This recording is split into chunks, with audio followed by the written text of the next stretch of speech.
salah niatmu, capek kau jadi guru. Kalau niatnya fulus, itu jadi dapat. Kalau guru masih suka minta baju seragam,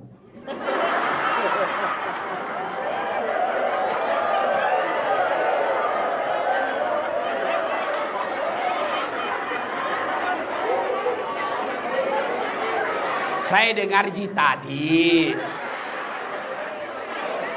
ya. Begini, aku dulu ribut. Kang Ibu Tonji tadi bilang gaspol. Ya.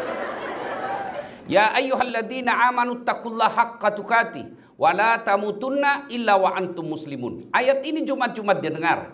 Jangan kamu mati kecuali dalam keadaan beragama Islam. Berarti ayat ini Allah ingin sampaikan, hati-hati kok. Mengaku kok Islam belum tentu mati selek kok. Selem muasa ngalemu belum tentu selek kok mati.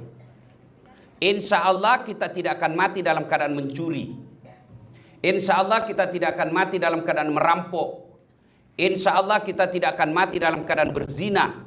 Yang bisa membuat kita mati kafir, hubbi aklil haram, suka mengkonsumsi barang haram. Salah satu di antaranya bikin seminar proposal dan laporannya 3 hari, di lapangan cuma 1 hari.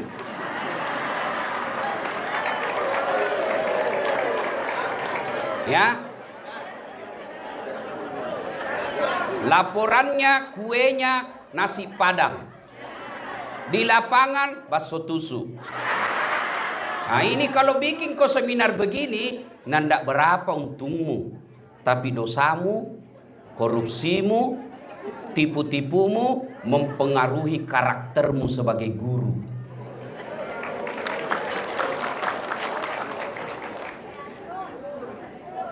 Ini gaspol atau rem-rem?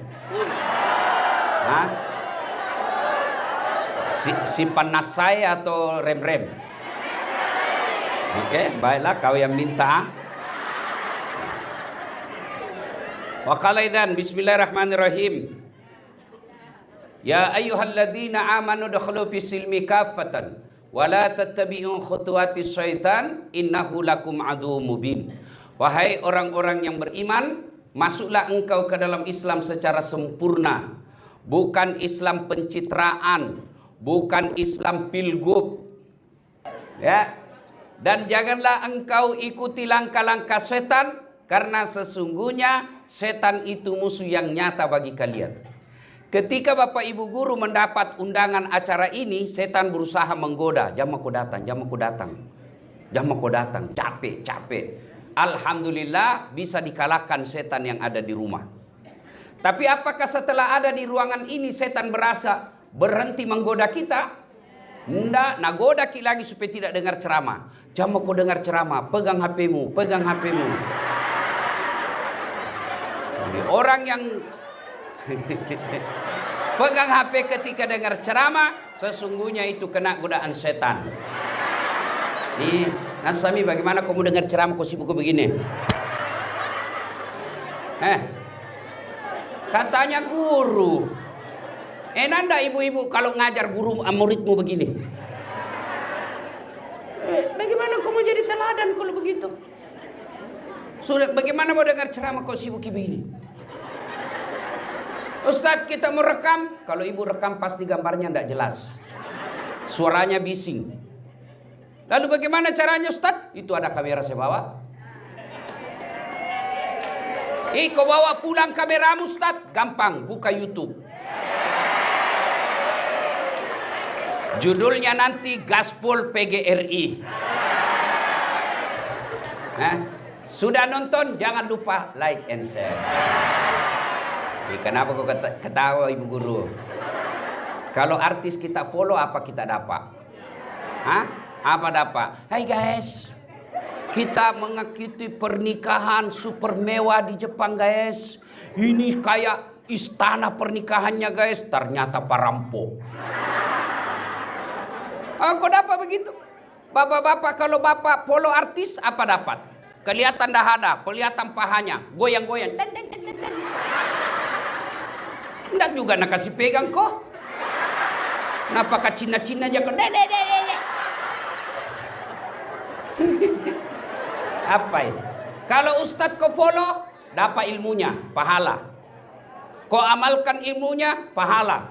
Kau sebarkan di grup WhatsApp, pahala, amal jariah. Maka jangan lupa follow Dasat Latif.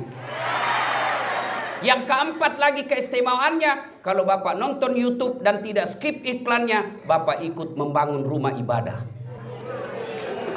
Itu penghasilan saya di YouTube itu kan sudah 3 masjid jadi.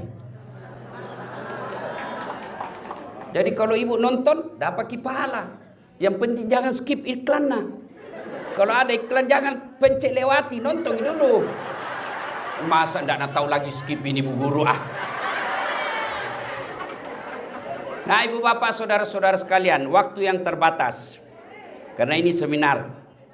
Wa qala idzan bismillahirrahmanirrahim.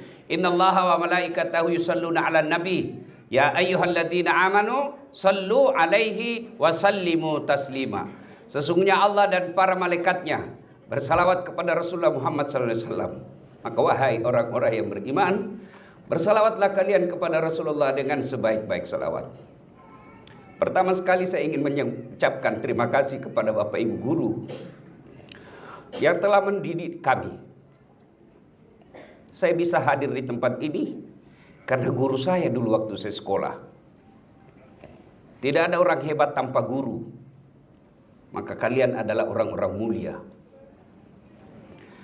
Terpujilah wahai engkau Ibu Bapa Guru, namamu akan selalu hidup dalam sanubariku sebagai prasasti akan di dalam hatiku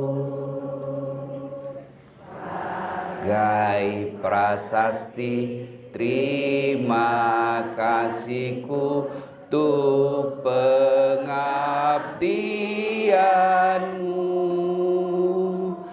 Engkau sebagai pelita dalam kegelapan,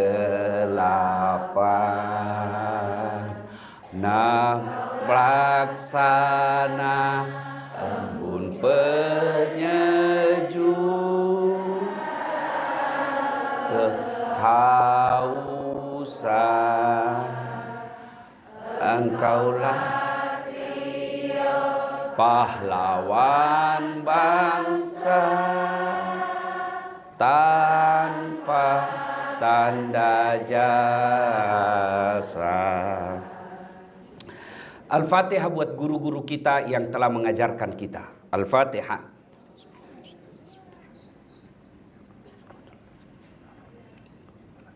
Amin. Ibu bapak, saudara-saudara sekalian, teristimewa guru saya Bapak Rektor Universitas Negeri Makassar, Profesor Dr. Hussein Syam, yang insya Allah dimuliakan dirahmati Allah Subhanahu wa taala. Seluruh pejabat-pejabat sipil yang ada di Universitas Negeri Makassar yang saya hormati, Ketua PGRI Provinsi Sulawesi Selatan, Ketua PGRI Kota Makassar, Bapak mewakili Wali Kota Pak Andi Bangsawan, yang insya Allah dimuliakan dirahmati Allah Subhanahu wa taala. Karena Bapak Ibu tadi minta gaspol supaya ini acara ada oleh-oleh kita bawa pulang dan ada faedahnya, kita gaspol di tempat ini. Yang pertama Bapak Ibu sekalian, sebagai guru, Bapak Ibu di dalam lingkungan sekolah jangan di kelas. Bapak pernah enggak ada anak-anak siswa pelajar kita merokok? Bagaimana Bapak Ibu kalau lihat anak-anak siswa kita merokok? Dihukum apa tidak? Dihukum toh? Tapi yakin tak Bapak Ibu sekalian ada guru di sekolah yang merokok?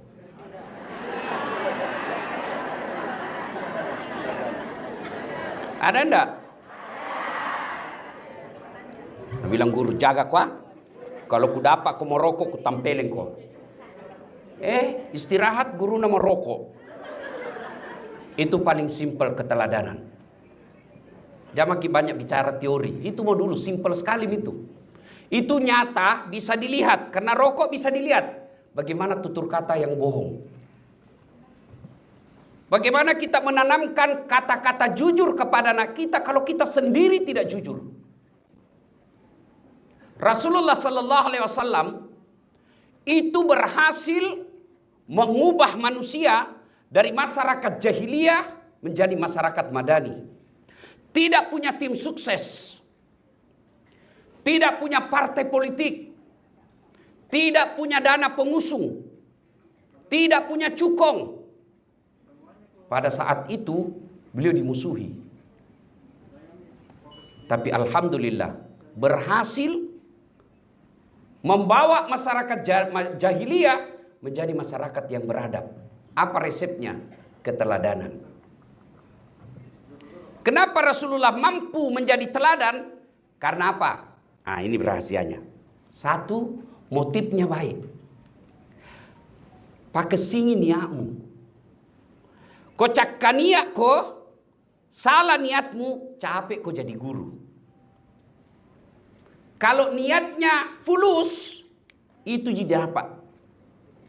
Kalau guru masih suka minta baju seragam,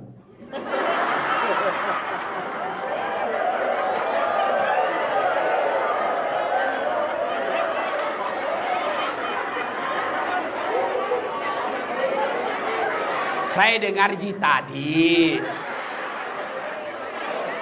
ya. Begini, aku dulu ribut. Kang Ibu Tonji tadi bilang gaspol, ya. Nah, ibu bapak saudara-saudara sekalian, tanpa baju seragam kita bisa mengajar. Kalau cari gagah-gagahan baju seragam, itulah bapak dapat di dunia. Tapi tidak berarti kita tidak butuh baju seragam.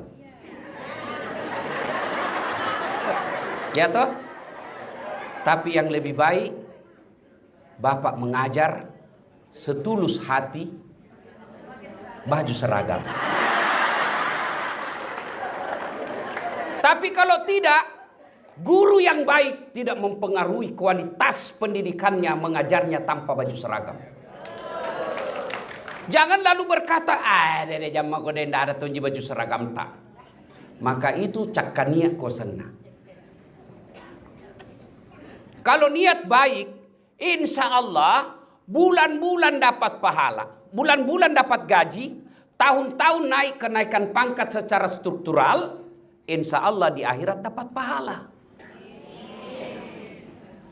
Siapa yang suka minta-minta, sebegitulah derajatnya. Tapi siapa yang diberi amanah dan dia tidak lakukan janjinya,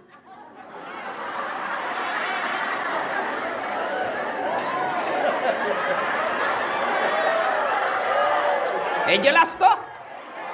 Jelas.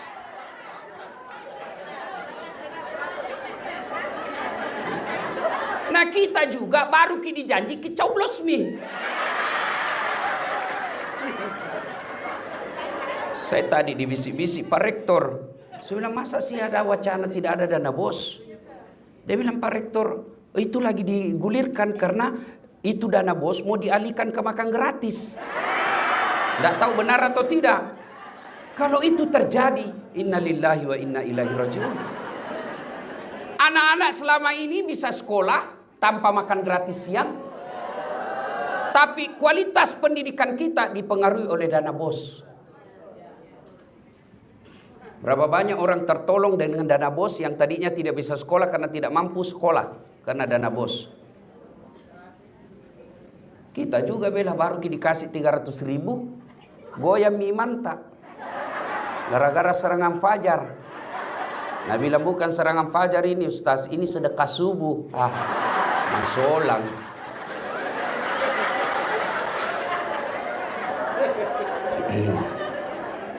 Itu dulu ya. Jadi Bapak Ibu sekalian, luruskan niat. Bapak Ibu baca semua kitab-kitab tentang ibadah, pasti bab satunya tentang niat. Niat ini menentukan. Itulah sehingga dalam agama ibu bapak guru sudah tahu sejak kecil, innamal a'malu binniyat. Sesungguhnya amalmu tergantung niatmu. Nah, ada salah paham. Jadi guru harus ikhlas. Oh tidak. Salah itu. Saya kan guru, cuma lebih tinggi sedikit. Namanya dosen. Guru juga, tapi dosen. Katanya harus ikhlas. Beda. Ini perlu kita pahamkan. Luruskan baik-baik. Yang ikhlas itu ibadah mahdah. Hubungan kepada Allah. Jangan kau hitung-hitung. Solat ikhlas kau. Jangan kau selfie-selfie. OTW berjamaah. Sampai di masjid mana sujud. Nah. Alhamdulillah selesai 2 rakaat. Itu ikhlas di situ tempatnya. Tapi muamalah, mengajar, bimbingan tes, les, itu jangan kau bilang ikhlas kok. Tidak. Muamalah bukan niat, bukan ikhlas ada di situ utamanya. Tapi apa yang utama dalam muamalah? Niat baik. Niat baik kalau soal muamalah, mengajar. Tapi kalau ibadah, haji, puasa, taraweh, itu niat ikhlas. Ikhlas kepada Allah. Jangan kau ada hitung-hitung.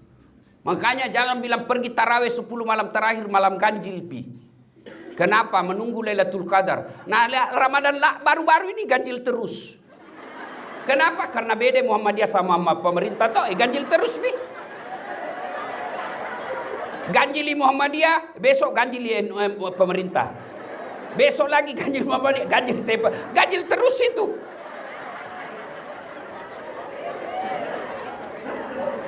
Nah, soal itu jangan kok kalau saya begini pahalanya sekian. Jangan kau hitung pahala, biar Allah yang tahu. Itu namanya ikhlas. Tapi soal muamalah, mengajar, jangan kau bilang ikhlas. Masa kita mengajar disuruh ikhlas? Apa paling dipakai beli pulsa? Nah, mau ini belajar online. Kenapa Malaysia sama-sama kita star, sama-sama Melayu? Kenapa sekarang pendidikannya lebih terhormat? Rasa-rasanya tidak ada orang Malaysia datang menjadi TKI di Indonesia. Tidak ada orang Malaysia datang ke Indonesia menjadi pembantu rumah tangga di Majene. Tidak ada. Tapi berapa banyak orang Indonesia pergi jadi pembantu di Malaysia? Kenapa? Salah satu sebabnya karena dana pendidikan di Malaysia jauh lebih besar daripada yang digelontorkan untuk Indonesia. Masa pegawai honor kasih yang 200.000 satu bulan? Begitu komplain, ikhlas kok, nenek nu gawang.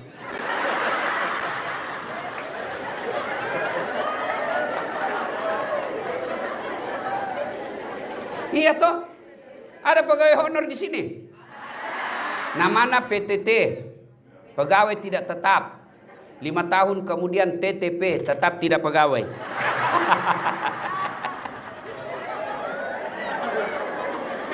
Ini dulu yang penting. Ya.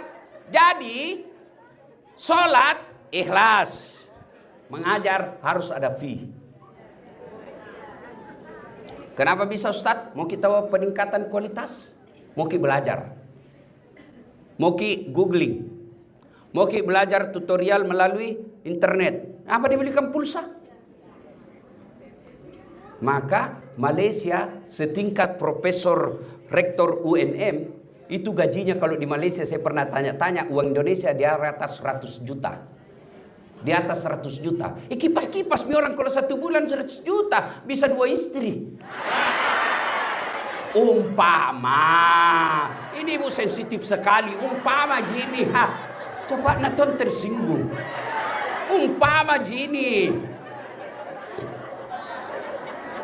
Tuh, 1, 2. Berkaitan dengan tadi niat. Ya. Yang penting niatnya baik. Kalau niatnya baik, insya Allah pahala dunia, pahala akhirat. Ibu, Pernah lihat orang diantar ke kubur? Sering. 3 tu antar ki bu, 3 antar ki. Kata Nabi, 1 keluargamu, 2 hartamu, 3 amalmu. Makanya Nabi tak telu mantar ko, 2 lisu si dimi monro. 3 antar ko, 2 balik, 1 tinggal. Yang apa? Keluarga pasti balik. Mana mamo waktu nagombal ki dulu di Gunung Sari. Apa? Pantai Losa. Pengalaman semua ini bu ini.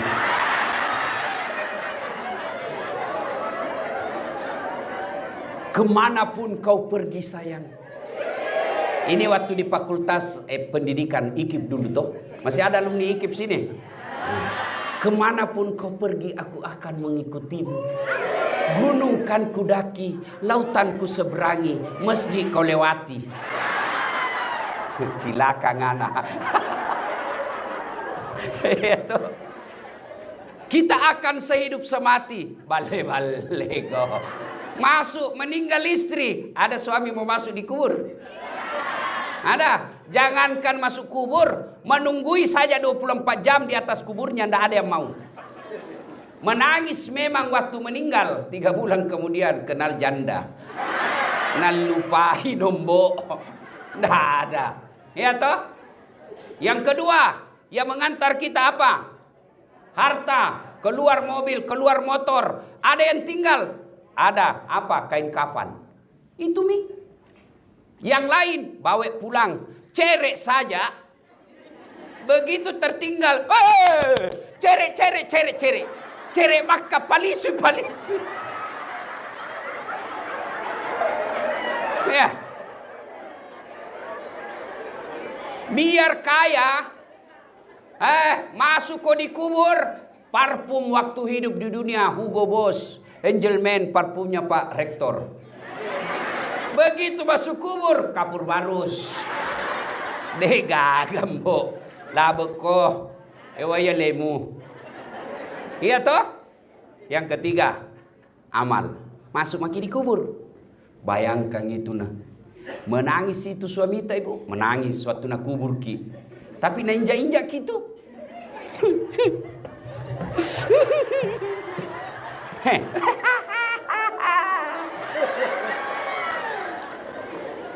Iya toh bu?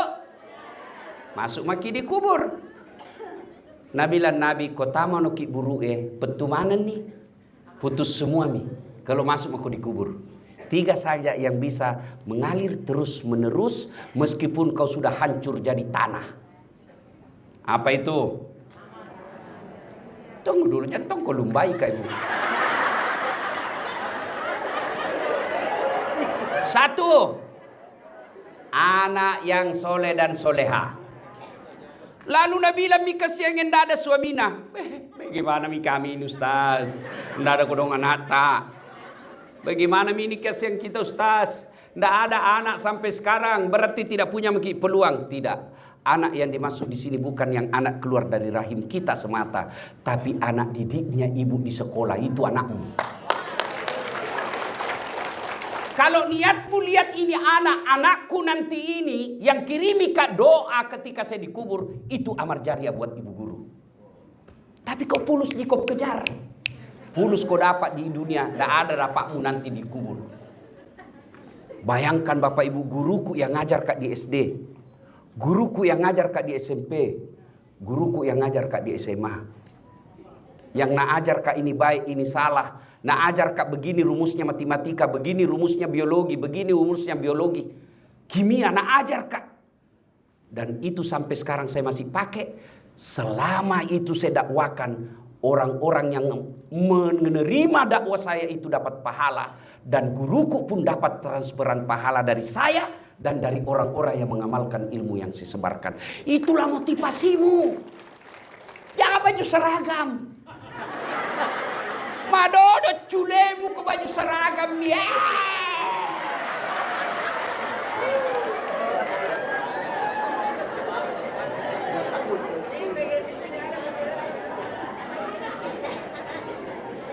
Saya Bu, ini meyakinkan saja motivasi baik. Bukan ikhlas lah, niat baik. Saya tidak pernah minta baju seragam selama saya jadi dosen. Tapi alhamdulillah Allah kasih saya rezeki, saya yang sediakan baju seragam. Nah, ibu-ibu sekalian, niatnya apa? Didik itu anak di sekolah. Ajarkan dia yang baik. Kalau dia cewek kelihatan pahanya ketika dia pergi sekolah, tegur. Jangan masa bodoh. Hidayah datang dari Allah. Tapi kita sebagai warga pendidik, didik dia. Bukan pengajar. Kalau pengajar saja masuk kelas, 2 tambah 2, 4, 4 tambah 4, 8. Sudah selesai nak, selesai pulang. Itu kok pengajar namanya. Tapi kalau ke pendidik, nak, tidak bagus itu rokmu begitu. Kenapa? Ada bapak guru. Saya kalau anak mahasiswaku, saya larang dia roknya, meskipun dia non muslim. Karena tidak ada agama yang membenarkan memperlihatkan aurat yang membuat laki-laki nafsu. Bagus kok dek, kalau pakaian begitu, kalau di atas lutut. Tapi lebih bagus lagi kalau di bawah lutut. Agak panjang sedikit dek. Maka ibu guru tegur. Jangan pakai begitu nak, tidak bagus. Kita lihat lagi anak kita yang tidak senonoh berbicara, tegur. Jangan bilang, tidak ada hubungannya. Kalau kita mau sebagai pengajar, tidak ada hubungan. Kalau saya mau bahasa bodoh, dia mau lulus A atau lulus C, tidak ada hubungan. Pangkatku tetap naik. Tapi saya berpikir, ini aset saya. Yang ajar nanti ini orang baik. Yang menjadi orang-orang soleh, mudah-mudahan saya dikubur. Saya dapat kiriman pahala dari sini. Kalau ini motif pasti tidak capek mengajar.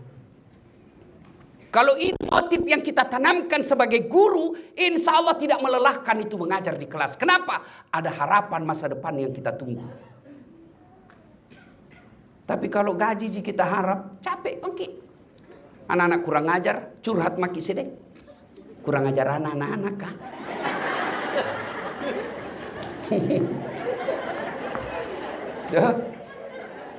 Yang kedua, setelah kita masuk di kubur, apa lagi? Setelah anak yang soleh dan solehah, apa? Sedekah. Ini ibu-ibu yang banyak semua mas nak kuliah depan. Nggak tahu semprotan atau asli. Jadi saya baru tahu Pak Rektor, ternyata itu Bugis kalau ada pengantin yang banyak kuning-kuningnya ini, ternyata bukan emas, semprotan. Ini anggaplah ini asli-asli ibu. Kalau ibu meninggal, siapa yang pakai itu emas berliantak? Siapa? Bukan anak, istri kedua. Mak bene sila kemu. Labeko. Apai? Nah, bro, dia ini ceramahku istriku, mama leceh, dia bilang Ustaz. Jadi kalau saya nanti duluan nggak meninggal, kita mau kawin lagi. Saya bilang sini sayang. 10 ibu baru saya bilang dengar baik-baik sayang, jangan kau meninggal ki, masih hidup ki saja. Nah saya selalu berpikir kawin lagi. Apalagi kalau sudah mati. Ibu itu ibu. Tanya mi bede suami tak, tanya mi. Kalau dia bilang tidak, itu pasti karena takut. Makanya sedekah, ibu-ibu bersedekahlah. Itu yang kita tunggu nanti di kubur, sedekah. Tapi bagaimana kita kasihan ini pegawai honor? Makan aja susah. Pegawai honor, tahu kilaguna pegawai honor? Berakit-rakit dahulu, berenang-renang ke tepian, sakit-sakit dahulu, susah-susah dahulu, lalu kemudian tetap susah.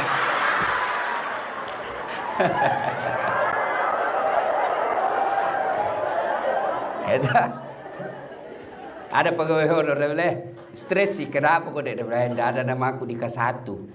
Insya Allah ada gitu nanti di K2. Tidak ada juga Ustaz. Tidak ada juga di K2. Tidak ada. Pergi ke rumahmu cari di kakakmu.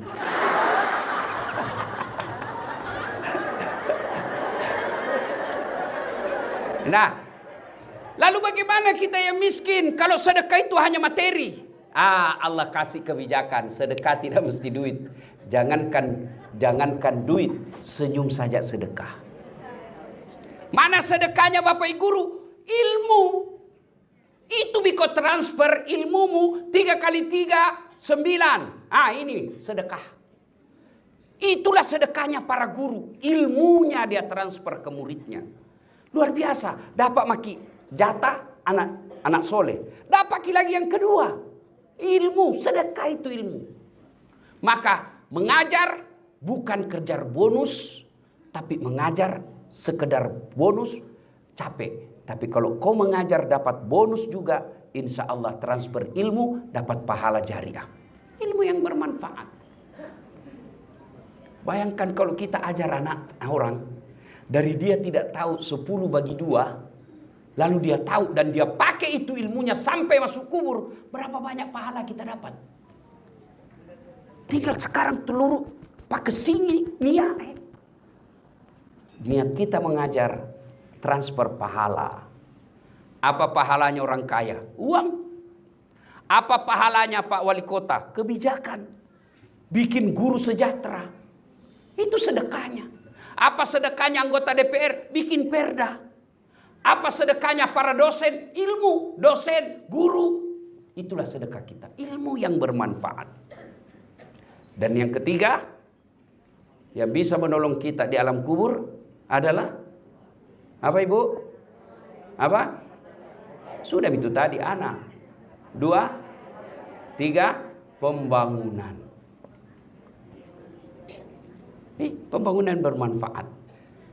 Ibu bapak saudara-saudara sekalian, kalau ini kita amalkan, insya Allah dapat maki. Tidak capek ki mengajar. Saudara bapak ibu guru yang saya hormati, yang ketiga, soal gaji yang tidak sesuai harapan. Jakmu peturenu kata Ugie. Jakmu peturenu, jangan putus asa. Bukan guru yang membuat kita kaya. Tapi insya Allah dengan guru pegawai negeri kau tidak akan miskin. Paham maksud saya? Iya. Susah jadi kaya kalau seorang guru. Tapi insya Allah tidak akan miskin. Yang kita hindari adalah miskin. Kau kejar kekayaan. Selama kau merasa kurang pasti miskin. Biar digaji 30 juta, 50 juta per bulan. Tapi gaya hidupmu 50 juta. Miskin kok. Apa yang membuat kita miskin? Apa karena tidak ada rezeki dari Allah? Tidak. Yang membuat kita jadi miskin. Karena gaya hidup kita melebihi rezeki dari Allah. Gaji sebagai guru 5 juta. Gaya hidup 7 juta. Pasti mengindrek kok. Pasti ngutang. Untuk menghidupi yang 2 juta. Kalau sudah ada mobil tak meskipun butut, syukuri itu. Jangan aku lagi lihat yang di showroom.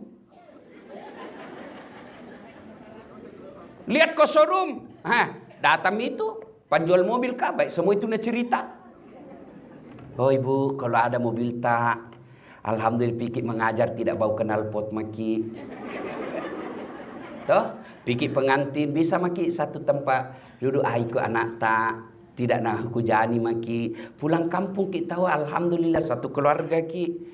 Sampai ki di kampung tak mau hujan mau panas tidak masalah ber-AC. Bagus ini AC-nya Bu.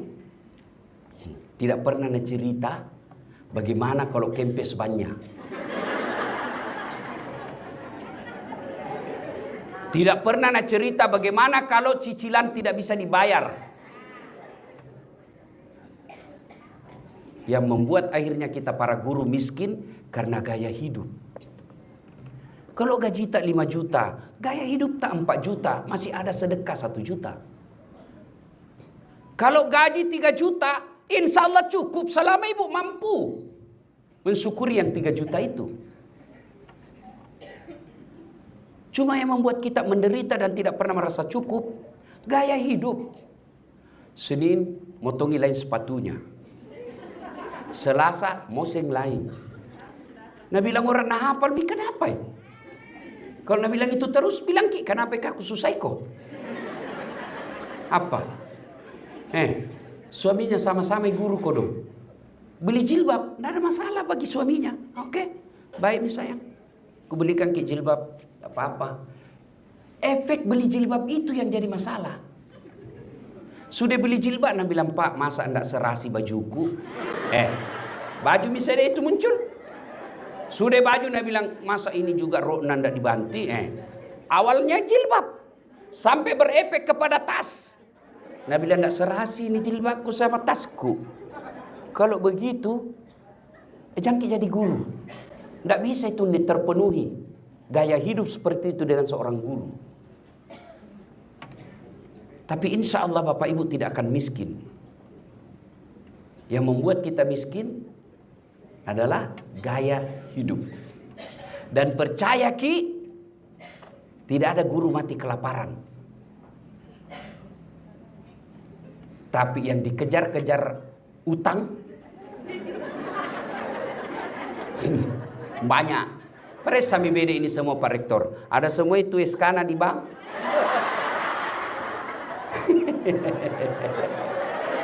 Iya toh. Belum pi jatuh tempo diperpanjang misalnya. Bu, rezeki itu Allah yang tentukan. Biar ku bolak-balik bagaimana, Allah marah. Karena ada 3 itu rahasia Allah. Tidak boleh dicampuri. Biar seorang profesor jangan kau intervensi. Apa rahasia Allah? 1, jodoh. Kenapa nak cantik sekali istri nak jelek suamina? Jodoh nak tahu ah. Jodoh nak. Kenapa jelek istriku? Ustaz, takdirmu. Kenapa? Allah tahu. Karena kalau dia cantik, dia malu jalan sama kamu. Kenapa? Karena kau juga jelek. Tidak boleh dicampuri itu jodoh. Itu urusan Allah. Yang kedua, ajal. Tiba saatnya, tidak bisa maju, tidak bisa mundur. Yang ketiga, ini yang setan masuk. Rezeki. Dia munculkan apa? Was-was. Dia munculkan apa? Kecemasan. Bagaimana nanti anakmu? Bagaimana nanti ini? Bagaimana nanti ini? Kamu yakin Allah tidak kasih rezekimu tahun depan? Kamu yakin Allah tidak kasih 2 tahun yang akan datang? Kalau selalu yakin Allah kasih, nah kasih kok. Kenapa? Allah katakan, Ana inda sonni abdi bi. Saya tergantung sangka hambaku. Bahasa Indonesianya sangka baik. Bahasa Perancis bahasa Inggrisnya positive thinking. Agapi, makura mopi. Jelas toh? Kalau selalu bilang, tidak ada ku dapat tahun depan, tidak ada itu. Karena Allah katakan, itu sangkamu, itu mau kau dapat. Coba sangka baik. Rezeki Allah yang ngatur. Bukan karena pendidikan semata. Ibu-ibu, tahu cicak? Tahu cicak? Apa namakan itu cicak? Masuk akal enggak? Enggak masuk di akal toh. 1 di dinding, 1 terbang. Bagaimana mau masuk? 1 di dinding, cicak. Tapi apa namanya lagu tutku ciki? Cicak-cicak di dinding, diam-diam merayap. Datang seekor nyamuk. Datang seekor nyamuk. Nyamuk yang datang. Tidak Nabi bilang cicak lompat ke nyamuk.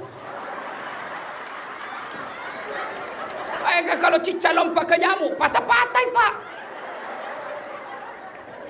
Cicak saja dijamin rezekinya oleh Allah. Masa guru tidak?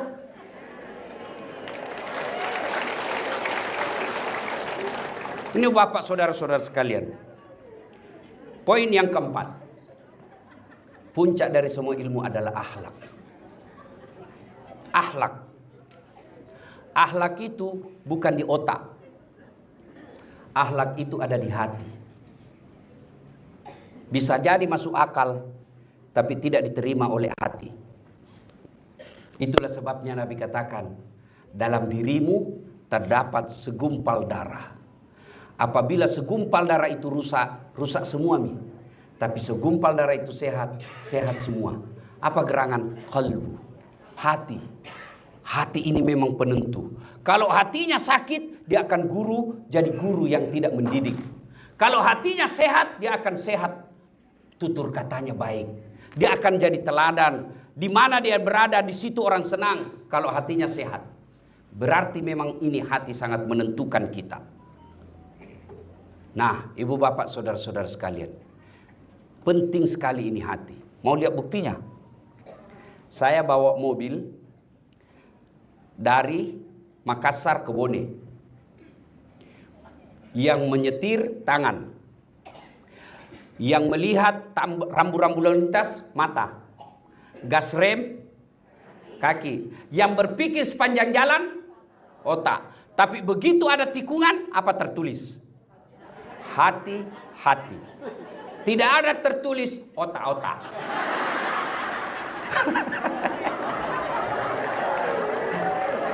Iya toh?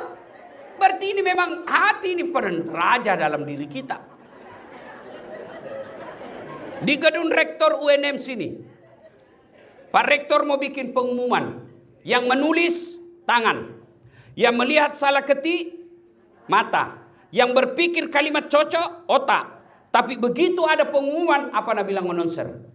Perhatian, perhatian. Tidak Nabi bilang perotakan, perotakan. Maka ibu bapak guru yang saya muliakan, penting mengasah otaknya anak-anak didik kita. Tapi jauh lebih penting cerdaskan hatinya. Dan hati hanya bisa disentuh oleh hati yang baik pula. Kalau hati gurunya kasar, hati gurunya sakit, maka tertular anak murid kita. Sakit dia punya hati, maka lepas kita punya amal jariah. Lepas kita punya ilmu tidak bermanfaat. Lepas kita punya anak tidak bermanfaat. Lepas masa depan dunia, depan masa depan akhirat pula. Inilah tujuannya kita berseminar hari ini. Agar hati kita pulang membawa oleh-oleh menjadi guru yang bisa dapat gaji tiap bulan. Kenaikan pangkat setiap tahunnya.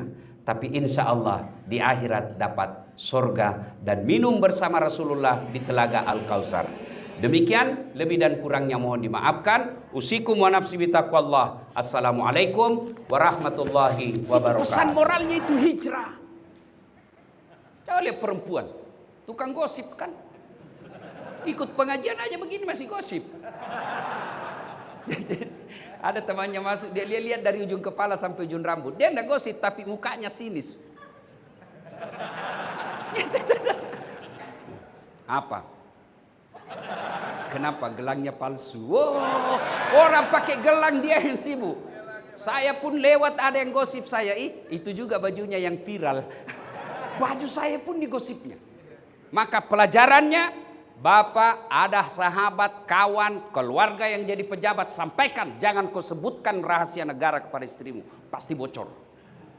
Nah, bocorlah soal itu. Dikepunglah rumahnya Rasulullah Muhammad SAW. Semua orang, algojo dari semua suku. Ya kira-kira kalau di Indonesia, kalau tentara Kopassus lah kira-kira. Atau Densus. Kepung rumahnya. Sejarah menjelaskan, biar kucing kalau lewat pasti ketahuan. Nabi diperintah Allah. Muhammad, kau baca ini ayat. Ada yang hafal ini ayat? Ada? Ada?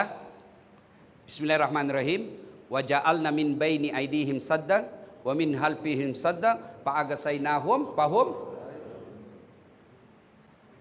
Di depan mereka, di belakang mereka, kiri kanan mereka, seolah-olah ada dinding sehingga Muhammad lewat tidak ada yang lihat. Ini yang dia baca mahasiswaku kalau ada polisi lalu lintas rahasia. Begitu dia lihat polisi lalu lintas dia bilang, jangan mimpi dia. Lewat. Datang ke saya, dia bilang, Ustaz bohong-bohong. Kan aku bilang, saya baca ini ayat kok saya ditilang Ustaz. Memang kenapa kok ditilang? Saya tidak pakai helm. Kau yang beleng-beleng. Pasti dilihat, itu polisi juga hafal itu ayat. Ini juga yang dia baca bapak-bapak kalau terlambat pulang takut ketahuan istrinya. Lewat Rasulullah tidak ada yang melihatnya. Begitu masuk, Abu Jahal. Sergap, tidak ada Muhammad. Siapa yang didapati di tempat tidurnya Muhammad? Ali bin Abi Thalib. Ditarik lehernya Ali bin Abi Thalib. Abu Jahal berkata, "Aina Muhammad? Mana Muhammad? Mana Muhammad?" Saya juga tidak tahu, saya baru bangun ini. Ternyata Nabi sudah lewat. Begitu kecewa dan sakit hatinya Abu Jahal, dia keluar, dia bikin pengumuman. Ayuhan nas, wahai penduduk Mekah, siapa yang mendapati Muhammad dalam keadaan hidup atau mati, saya kasih hadiah 100 ekor onta betina hamil.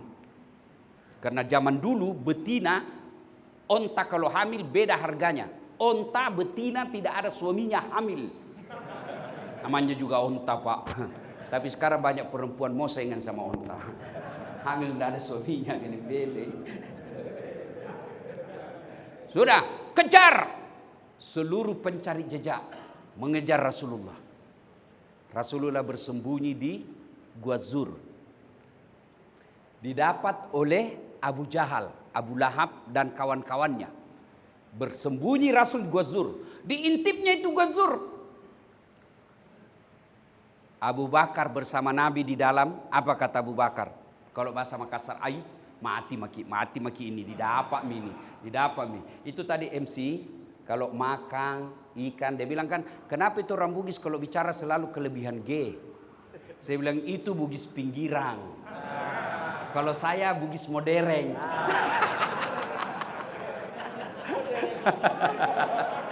Iya Pak, iya modern. Itu kalau yang begitu Bugis pinggiran. Akhirnya Abu Bakar berkata, mati mi kita, didapak maki, ditombak kita Muhammad. Dengan lantang Nabi berkata, Abu Bakar, la tahzan, innallaha ma'ana. Abu Bakar, don't worry, jangan kau cemas, Allah bersama kita. Akhirnya apa? Turun pertolongan Allah. Apa yang Allah turunkan? Malaikat? Bukan. Burung ababil? Bukan. Siapa yang Allah turunkan? Pasukan paling lemah. Laba-laba. Bikin sarang. Bapak tahu namanya sarang laba-laba? Coba lihat sarang laba-laba, Pak. Letakkan ballpoint di sarang laba-laba, pasti koyak. Tapi sarang laba-laba yang begitu rapuh mengalahkan strategi perangnya Abu Jahal yang begitu kuat. Intip, kata Abu Jahal, tidak mungkin ada manusia. Kalau ada manusia di sini, pasti koyak ini sarang laba-laba. Diintip lagi jauh ke dalam, terbang burung merpati. Kata Abu Jahal, tidak mungkin ada burung dalam sini kalau ada manusia. Akalnya sendiri yang merusak logikanya.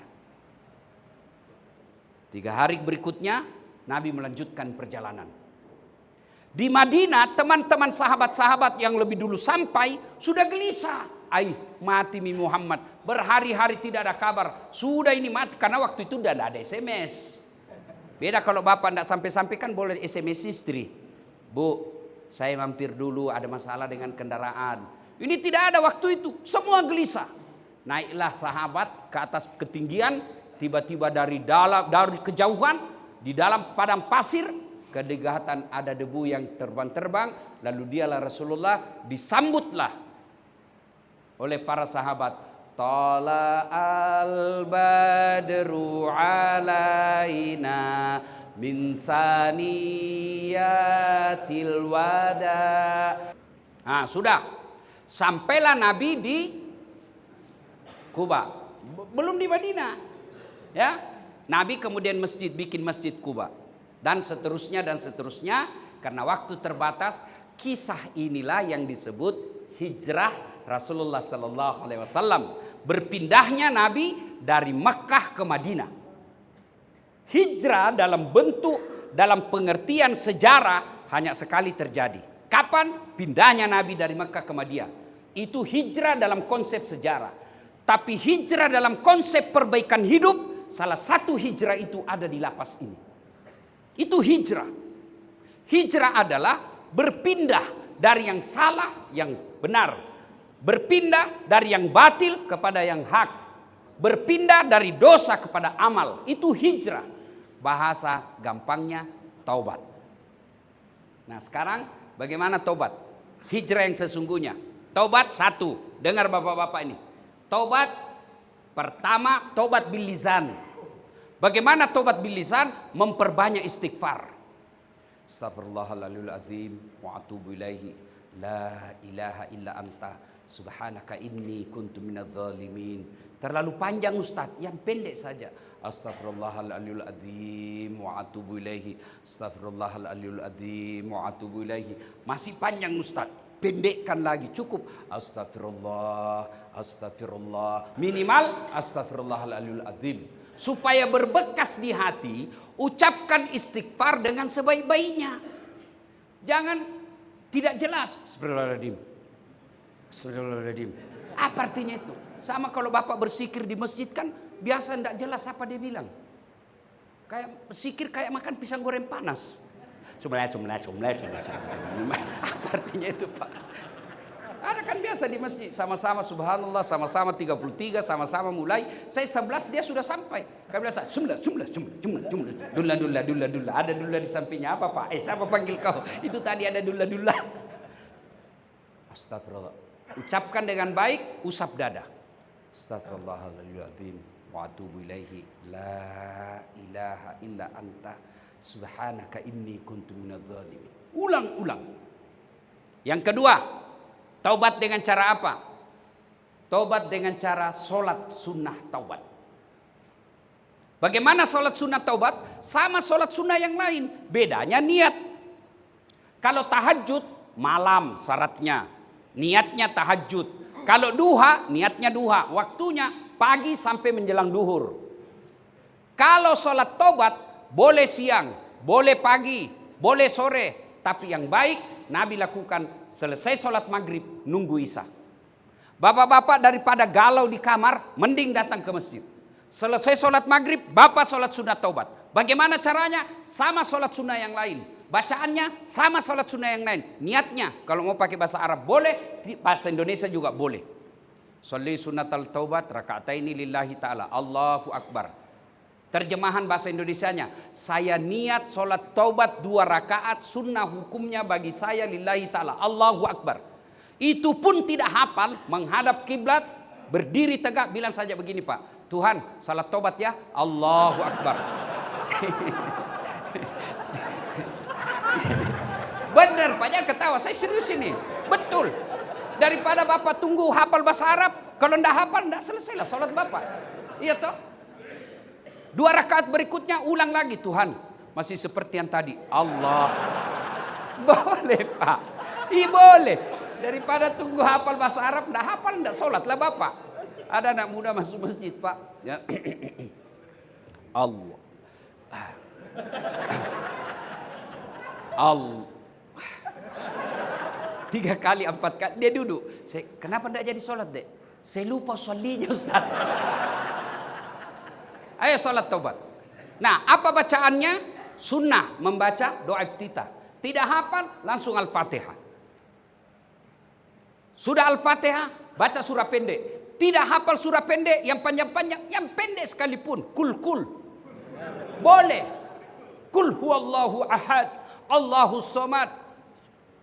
Rakaat kedua itu lagi. Yang penting yang Bapak hafal. Jangan coba-coba kalau hafal setengah. Seperti Watini, jangan Pak, biasa berakhir dengan Walasri. Atau Al-Kafirun, biasa Bapak nyasar. Nah, sudah naik rakaat kedua. Kapan tobatnya? Sujud terakhir. Kata Allah dalam hadits qudsi, sedekat-dekat aku dengan hambaku adalah ketika dia sujud, maka banyak-banyaklah memohon ketika dia sujud. Maka jangan heran Bapak tuan-tuan yang saya hormati, kalau Bapak lihat ada ustadz ulama yang sujud terakhir lama, memang di situ tempat paling enak berdoa. Tidak harus bahasa Arab. Daripada Bapak bahasa Arab tidak tahu artinya, lebih baik pakai bahasa Indonesia. Boleh, tapi kalau menurut Syafi'i jangan diucapkan dalam hati. Daripada Bapak bahasa Arab bingung. Bapak-bapak mau saya ajarkan doa taubat. Ayo bismillah, ikut sama-sama. Bismillahirrahmanirrahim. Allahumma barik lana bima rasaktana. Doa makan itu Pak. Kenapa Bapak ikut? Karena Bapak tidak tahu artinya. Iya toh? Maka tidak harus bahasa Arab. Nabi cuma katakan berdoa memakai bahasa ibu. Bahasa Sunda mangga. Bahasa Jawa monggo. Bahasa Inggris kalau Bapak tahu silakan. Bahkan boleh pakai bahasa isyarat.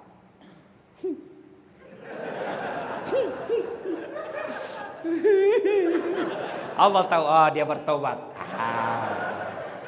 Perempuan dia udah istri di rumah. Suaminya kawin lagi. Boleh, silakan. Nah, pada saat sujud itu yang paling penting ini kalimat. Boleh Bapak contoh, boleh tidak. Boleh dengan kreativitas kalimat Bapak. Ya Allah, terimalah taubat hamba ini. Yang lebih penting ya Allah, berikan hamba kemampuan dan kesanggupan untuk tidak mengulangnya. Bahasa Arabnya, Rabbana la tusik qulubana ba'da is hadaitana wa hab lana min ladunka rahmah innaka antal wahhab. Kalau hafal itu, tidak hafal, boleh tadi bahasa isyarat saja. Yang penting ya Allah, berikan saya kesempatan untuk tidak mengulangnya. Itu yang paling penting. Karena tanpa hidayah biasa kita ulang lagi. Yang selalu saya istilahkan tobat ibu hamil. Pernah lihat bapak-bapak ibu hamil melahirkan, teriak-teriak itu, tobat Pak terakhir ini, tidak mau lagi saya hamil Pak, ampun. 5 bulan kemudian, hamil lagi Pak. Ya ayyuhalladzina amanu tuba ilallahi taubatan nasuha. Taubat dengan sebenar-benarnya taubat. Bagaimana taubat dengan sebenar-benarnya taubat? 1, menyesal. Saya menyesal betul. 2, mengakui. Jangan lagi ini begini, ini. Itu berarti Bapak tidak bertobat karena cari akal-akalan. Mengakui, menyesal, mengakui. Yang ketiga, tidak mengulang. Yang keempat, kalau berkaitan dengan barang, kembalikan barangnya orang. Maafkan saya. Jangan tersinggung Pak. Maafkan saya. Saya cinta tuan-tuan karena Allah. Kalau berkaitan dengan uang APBN, kasih kembali Pak. Selama Bapak tidak kembalikan itu, Bapak disuruh pikul nanti di padang mahsyar. Itu biasa kalau saya lihat koruptor yang bebas, 3 miliar, 10 miliar, 40 miliar, disuruh pikul nanti itu di padang mahsyar Pak. Disuruh pikul, kan orang di padang mahsyar itu ngantri Pak. Dari Adam sampai kiamat.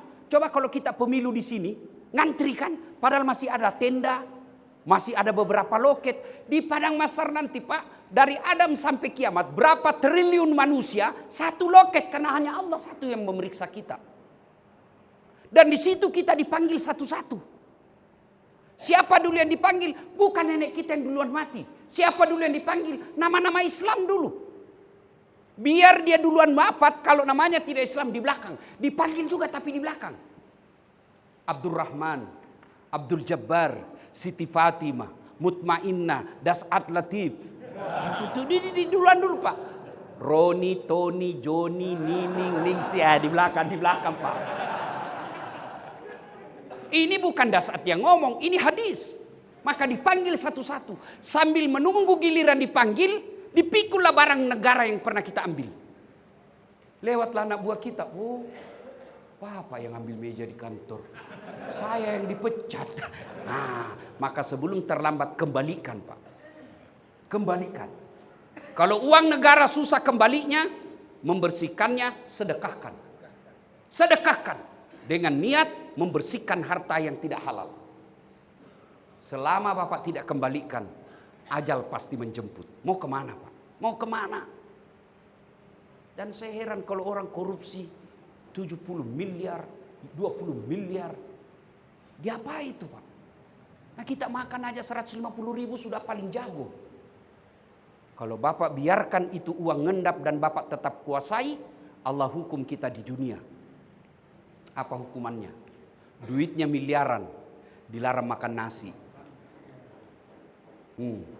Apa gunanya uang 7 miliar kalau dilarang makan nasi? Apalagi kata dokter, jangan makan garam Pak ya. Jangan makan gula. Jangan makan yang pedes-pedes. Kalau Bapak di tempat itu pagi-pagi jam 7 keluar ruangan berjemur. Jangan pakai baju ya. Pakai celana pendek. Tidak usah pakai sendal. Kelilinglah dia Pak. Pakai celana pendek. Tidak pakai baju. Apa bedanya sama gembel? Itu baru di dunia Pak. Itu baru di dunia. Apalagi di akhirat. Dia bilang anak mahasiswa saya, Ustadz, kalau 4 miliar itu bisa dikantongi Ustadz. Saya bilang, jangan kok bang. Masa bisa? Dia bilang, iya Ustadz. Uang Singapura Ustadz ada 1 lembar 110 juta nilainya Ustadz. Jadi kalau 1 miliar 10 lembar aja di sini Ustadz. Oh jangan kok bayangkan uang Singapura. Kalau uang koin 2 miliar uang koin kau pikul.